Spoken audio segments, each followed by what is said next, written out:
Hello and welcome to another instalment of History Hack. It's World War II today, and we are making up for being utterly negligent, aren't we, Alina? Completely. We've been so negligent of World War II, I blame Alex. Anyway, moving on very swiftly. I think we're negligent about this one aspect of World War II. I don't think anyone can say we're not giving it coverage. It's got a day a week. That is also true. But, you know, if it was me, it'd be World War II every day. But yeah, but then everyone would not listen to us because that's what James Holland does and he's more famous. That is also true. But anyway, we are doing something actually really interesting today. So we've got with us Sam Wallace. He's a PhD student at the University of Leeds, and he's specialising in something that we've not covered on this podcast yet, which is the Tunisian campaign. So welcome, Sam. Oh. He's so nervous. Apologies. Stop being nervous. It's fine. We're not that scary. Well, you can be. You're scary. Your face is scary. Everything about you is scary. See, Sam, there's nothing to be afraid of here. We're just daft. Okay. We're going to talk about the North African campaign, and we're going to start with 1942 and Operation Torch, which is the Allied invasion of North Africa. See, I know stuff. Set the scene for us, because many people know what was happening in Europe or the Pacific at the time, but as we've been discussing before we came on air, people aren't that hot on North Africa, are they? They're hot on some bits of North Africa, and by bits I mean El Alamein. That's about it. Most people know that battle and then don't really touch on much of the rest of the campaign, which has left us with quite a bit of a fractured knowledge of what's going on in Africa at the time. So just a brief rundown of when it starts. That's June 1940 with the collapse of France. Italy decides to take advantage, declares war on France, and subsequently declares war on Britain as well and invades Egypt. This then leads into a British counterattack in Operation Compass in December of 1940, and then with the driving back of the Italians across the North African desert back into Tripolitania. The Africa Corps under Rommel is then sent out in early 1941, and you have for about a year and a half just constant back and forth campaigning between the two sides, because the desert in North Africa is fundamentally you're fighting in about a 40-mile wide strip between the coast and the actual interior desert, and across thousands of miles laterally east to west from Tripoli to Alexandria, which is I think somewhere in the region of about 3,000 miles. This then means that troops end up running out of supplies. Rommel, in particular, is notorious for outstripping his supply lines as he charges across the desert trying to secure Egypt, and so it ends in effective stalemate for quite a considerable amount of time. And then in May 42, the Allies' British Eighth Army is hurled back towards Egypt and has to set their defence line up along in front of a train stop called El Alamein. So by mid to late 1942, the British position in Egypt is looking tenuous, but Rommel is sitting at the end of a supply line with no fuel, no supplies, because even though the Italians have a comparatively strong position in the Mediterranean, British control of Malta and the strength of the Royal Navy is interdicting supplies coming from Italy to North Africa. So that sets up the Eastern Mediterranean. But in the West, what we've had since the fall of France is the Vichy regime controls Tunisia, Algeria, and Morocco. And up to this point, the only action that has been taken by the Allies against Vichy France in that region is the attack at Mers el Kabir, which is where a British fleet attempts to sink most of the French fleet at harbour to prevent it from falling into Axis hands. It's quite notorious as an event because it's viewed as sort of treachery on behalf of Prime Minister Winston Churchill. But it does help to persuade prospective allies, such as the United States, that Britain is going to keep fighting despite the fall of France. And it does, in some respects, prevent the French fleet from falling into enemy hands. However, this does still mean that the Western Mediterranean, which comprises, obviously, you've got the southern coast of France, the coast of Spain, and northwest Africa, is still held by either Axis-aligned or Axis-friendly, in the case of Franco's neutral Spain. It effectively constitutes a sort of no-go zone. Other than Gibraltar, which is still held by the British, everything else is rather concerningly held by the Axis, and this prevents cross-Mediterranean traffic. So you've already said that the Allies at this point are already in Egypt. We all know about El Alamein, which me included. But so if they're already there, why are they deciding to invade North Africa? Can't they just attack from Egypt and land? So there was the hope that the British Eighth Army would be able to drive across to Tripoli, but every time that they have entertained these aspirations of driving west from Egypt and knocking the Italians out of North Africa and the Africa Corps with it, those ambitions have been frustrated. So initially, starting sort of 1941 and then moving onwards, British strategic planners start contemplating what is called Operation Gymnast, which is the idea that they're going to springboard into northwest Africa and then threaten the Axis position there from the rear. Because while the Vichy French are ambivalently neutral, they're not taking active action against Allied forces, they're still Axis-aligned, and so they're considered almost to be a legitimate target by the Allied forces. So the idea that knocking into this weak neutral French territory will help secure the Western Mediterranean and threaten the rear of Rommel's army is a very persuasive one for Allied planners. And prior to Wavell's Operation Crusader in late 1941, there were concepts of what was known as Operation Acrobat to be paired with Gymnast, which would be the advance following Operation Crusader of the Eighth Army westward, with the two converging on Tripoli to knock the Axis out of North Africa.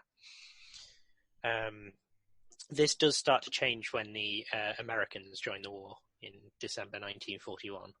Let's move on to that next then. What role did America play in this?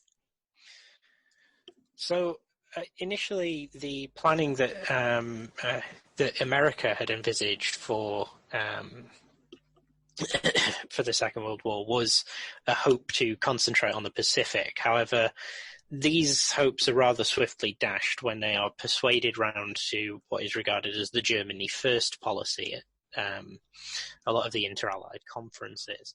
And this then follows with a decision to work out an Allied grand strategy at the Arcadia Conference.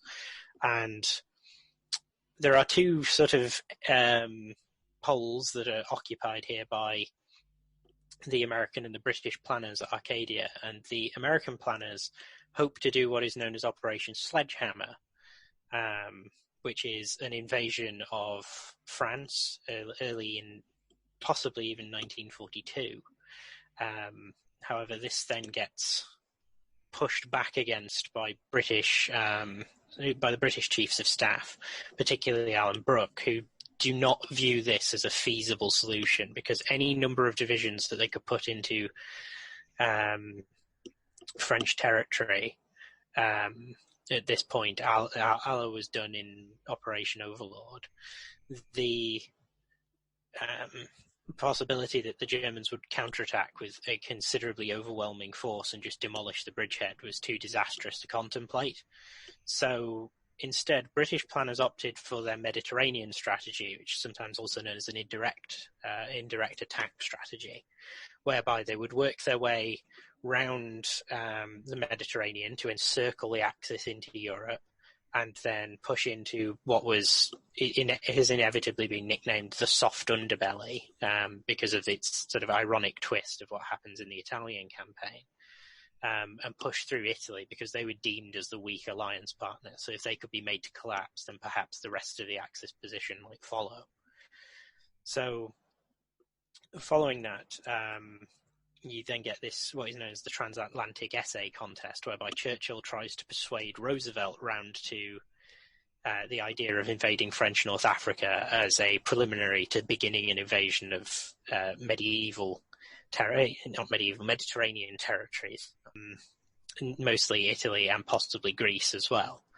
And this is becomes known as Super Gymnast in early 1942, and it's a UK and US planned invasion of French Africa.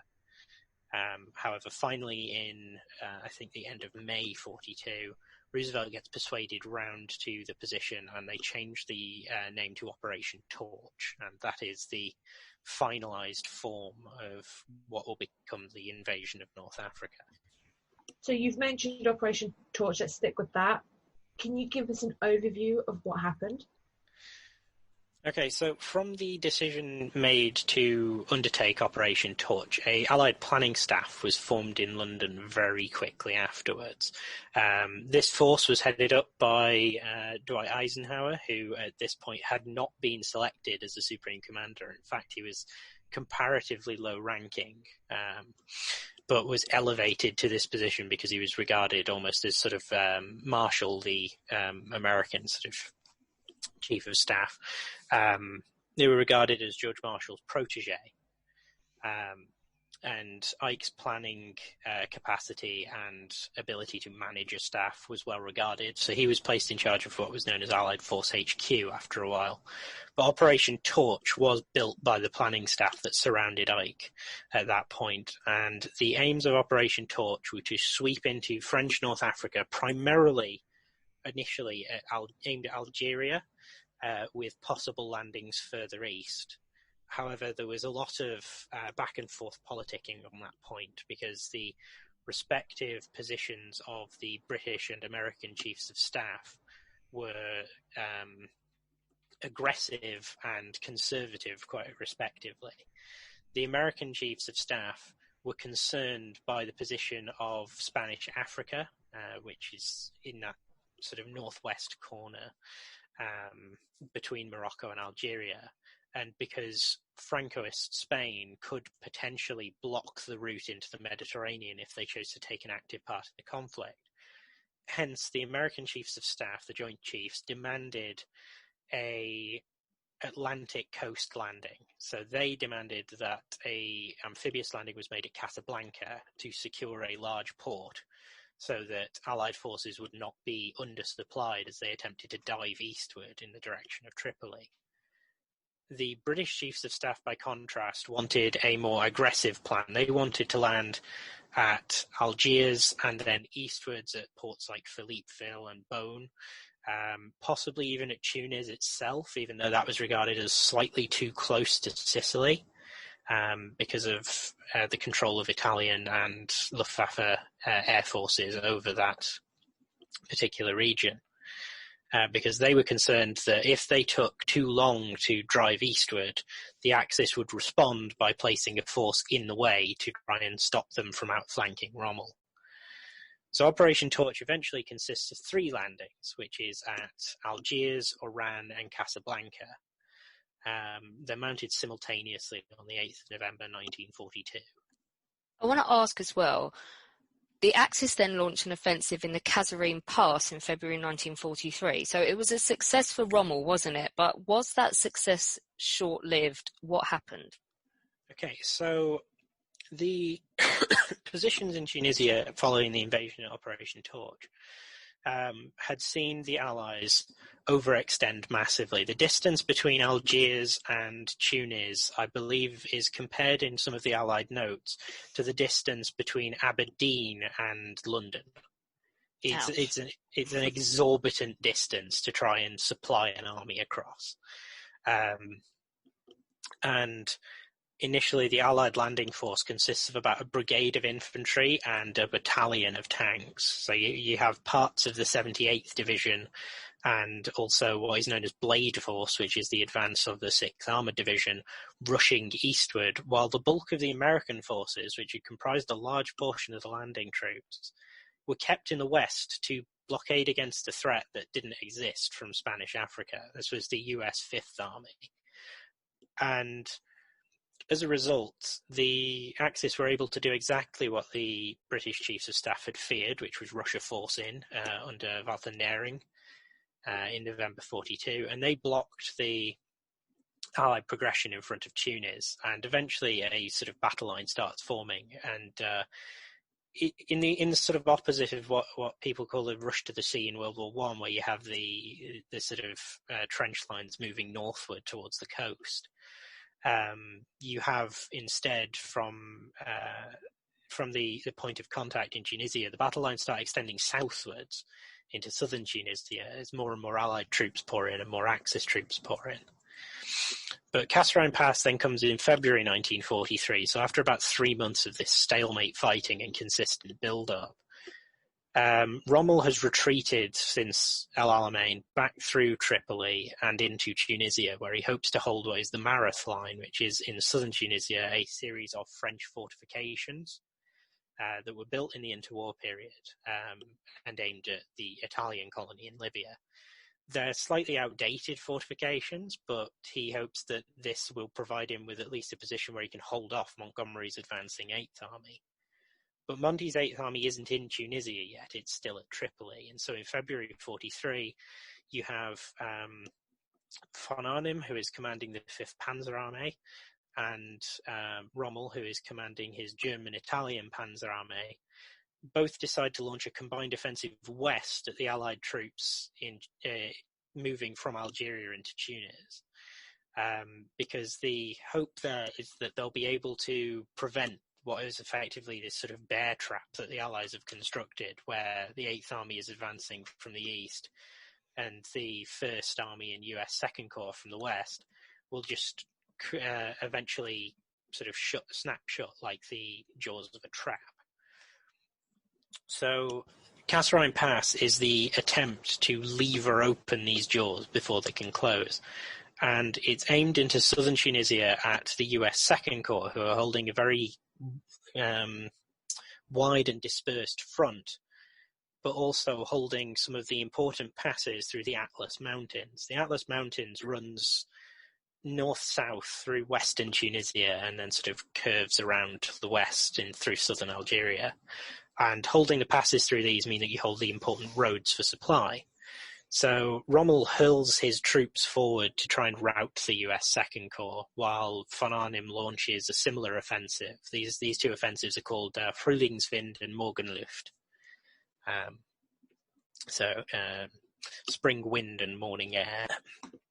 These offensives smash into the US 2nd Corps, who are sort of piecemeal deployed across much of southern Tunisia.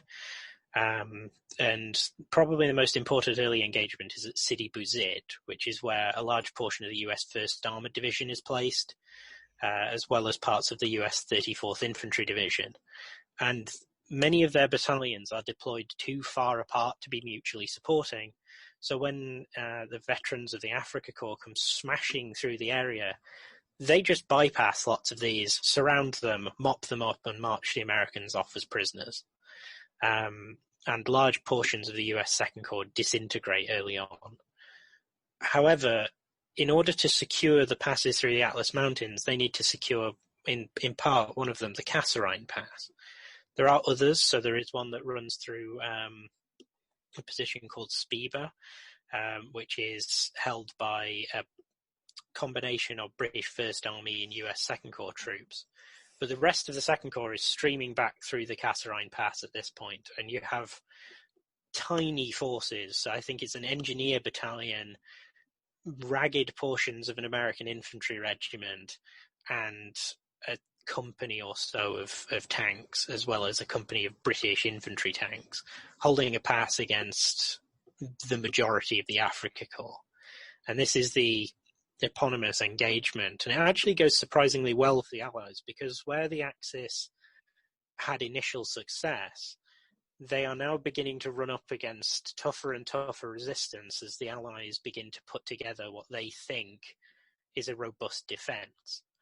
And so it's that old story that Rommel has in the desert as well, where he runs into Allied troops but simply can't sustain his offensive beyond causing horrendous damage. He could destroy the enemy in detail.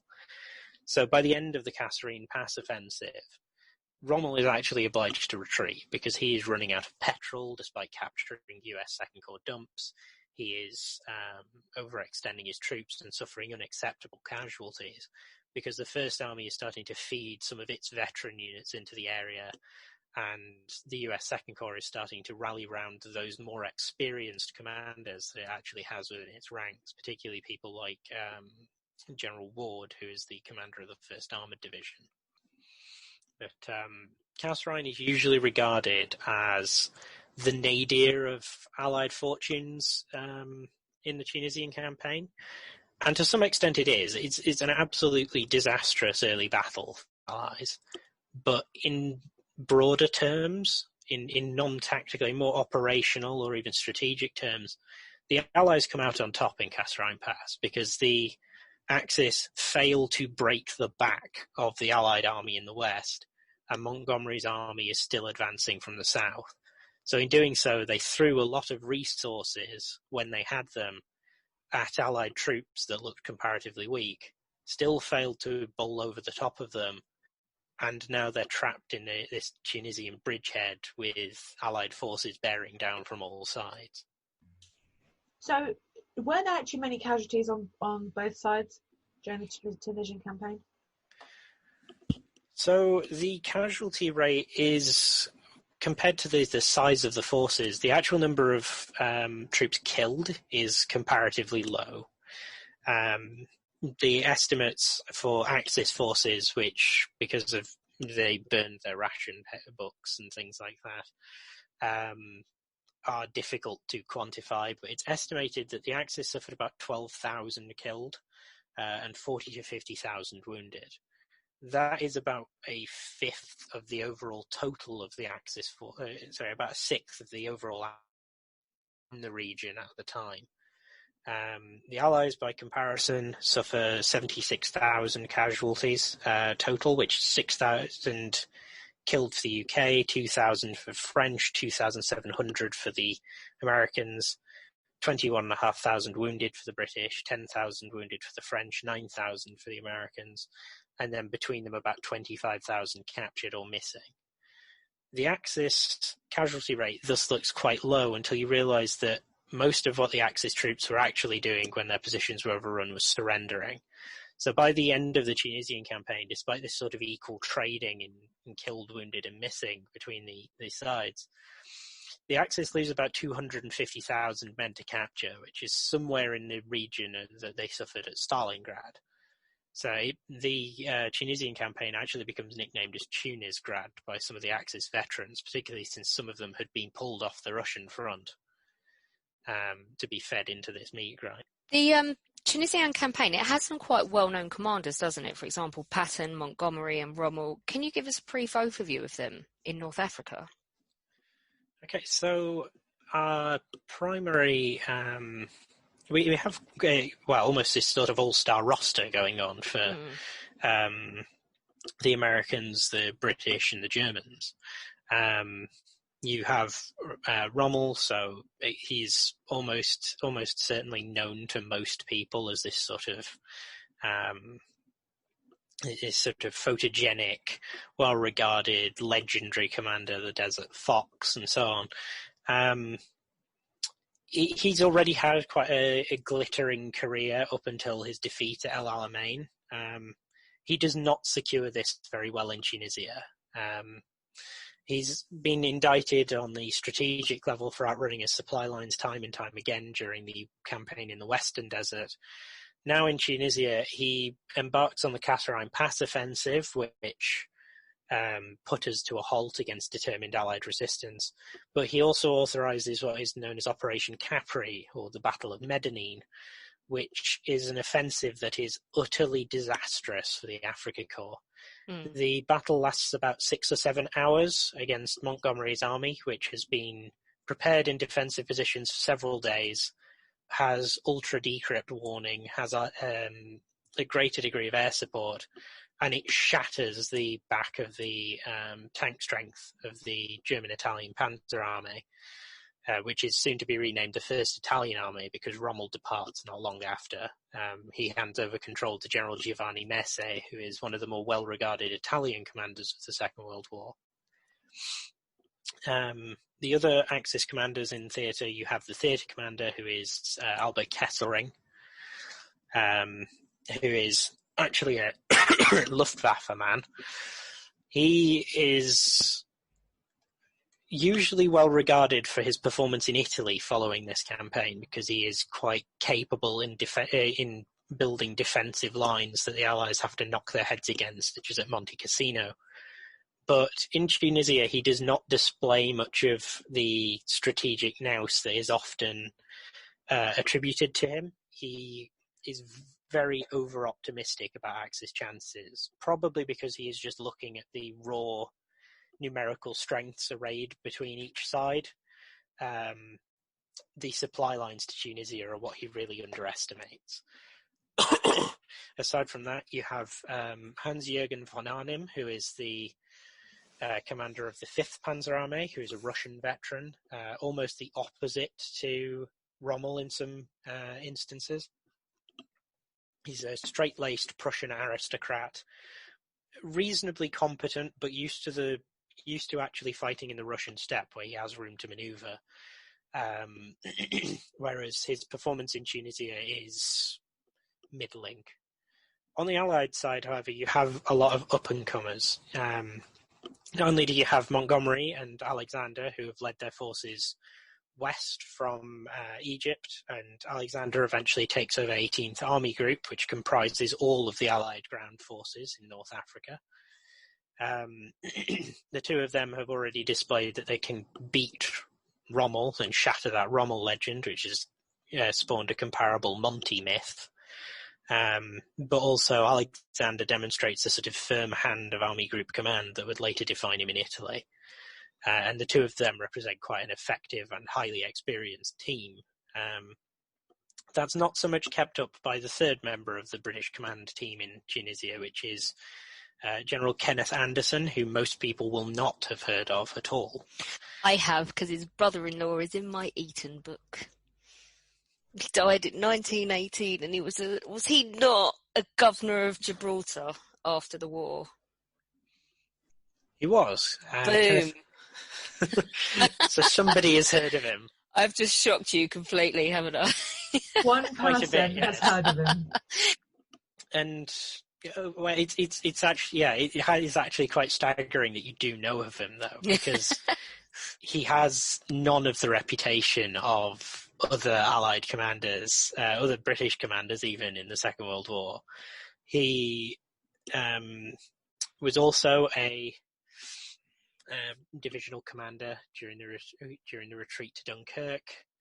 He held control of Southern Command during the sort of 1940-41 period, and then initially it was Monty and Alex that were going to be sent out to North Africa under Torch, but then Auchinleck was sacked, and Strafer Gott, who was Churchill's hope to replace Auchinleck in control of 8th Army, died in a plane crash just prior to taking up his post. So Monty was sent out to 8th Army, whereas Anderson was finally placed in charge of the 1st Army to be deployed during Torch. He is, again, he's sort of a polar opposite to Montgomery, not an outspoken man, described by many as a shy man, in fact, which you wouldn't expect at Army command level. Also, other adjectives used to describe him: dour, pessimistic as well. But for all of that, and for all of much of his reputation post-war, if people have heard of him, is quite negative, and that I have found during my research to primarily be a development of Monty's own creation. Because the First Army is actually the force that seizes Tunis and puts an end to the Tunisian campaign, and comparably Monty's army has been stymied at Enfidaville trying to break through the Italians. Anderson gets a consistent tirade of near-libelous messages sent to Alan Brooke from Monty and sometimes from Alexander as well. And this really does shape the post-war image and also actually the wartime image of him, because he never gets a command again after Tunisia. Initially he's earmarked for D-Day, but then Monty sacks him when he gets put in charge of 21st Army Group.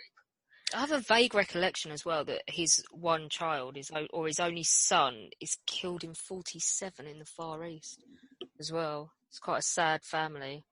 Yeah, Anderson does not have a fortunate war and not a fortunate post-war either. I think he'd been quite badly wounded in World War I as well, but my research on this is so old now. This was for 2013 I was working on this. Shows your age, Alex. Shows your age. Shut up, you're the same age as I am. Year younger. Boom. Anyway. Moving on. I want to know, did the Allies actually learn anything from the Tunisian campaign? Well, that is actually the crux of my thesis, more so than much of the rest of it. I've been looking at the Allies as a corporate learning body almost, is this concept of how do armies learn in the field. Some of it does reflect on the Axis as well, although I am rather hampered in that by not being fluent in German or Italian. But for the most part, I would say that Tunisia, I mean, the title of my thesis sort of gives it away. I called it the Allied Sandbox. It is where the Allied armies become more mature. They play around in this Tunisian sandbox, and the results from it are very revelatory when you look at how they deal with campaigning later on. The command structure, for instance, that is used in Tunisia, this AFHQ system that I've mentioned, this is fundamentally what underpins both Allied command in Italy. In fact, it carries on through to Italy, does AFHQ. But it also, if you look at the Chafe system that is used later for Normandy, also very much informs how the command system is structured. So AFHQ is interesting as far as Allied coalition commands go, because it has a supreme commander at the top and then multiple departments beneath it, and it's usually organized along an American staff structure. However, these staffs are 50-50 split between British and American staff officers, with the aim that their two different approaches will give a better overall understanding of how this army can work together. The department heads, for example, if they're American, are shadowed by a deputy who is British. And this means that Allied interests are represented equally at all levels of the command chain. That's really interesting. Just because we love controversy on History Hack, is it an American victory or an Allied victory? Well, just to chuck you in and let you get picked at by the vultures on social media. Allied. If I was going to be really controversial, I would say it's a British victory. But do it, say it, go on. This is just from a raw numerical standpoint, but if you look at the composition of the Allied forces going into the final conflict in the Tunisian campaign, so roughly late March, early April, there are two British armies comprised of, I think, somewhere in the region of a dozen divisions, compared to an American corps of 4 divisions, which is equaled by the number of divisions in the French 19th Corps. So if the Americans want to claim that it's an American victory, they should at the very least acknowledge that the French did as much. However, the reason that it's become known as an American victory is because for the sake of Allied propaganda, and in particular for Roosevelt's election chances, they needed to sell the invasion in Operation Torch as an American force, because it needed to be shown that the Americans were doing things in the European theatre to avoid any pressure from the American public to put more resources into the Pacific to fight the Japanese instead. So what you get during this campaign is this constant and concerted attempt to make out that this is an American-led operation, when in fact, while the Americans do come to number more troops in North Africa by the end of the campaign, most of the fighting on the ground is being done predominantly by British troops. Sam, I want to thank you for coming to join us and giving us this amazing overview of a forgotten campaign. I mean, not necessarily completely forgotten. Some people remember it, but not as well known as all the others, for example, D-Day or Operation Barbarossa. So thank you for joining us. Oh, thank you for having me. Absolutely. And if you want to come back and hone in on one thing that particularly interests you, I know people would love to hear about it. I might take you up on that offer. Thank you very much. Join us tomorrow when we will be talking to Dan Spencer all about the Wars of the Roses, but not from the traditional point of view. So join us for that.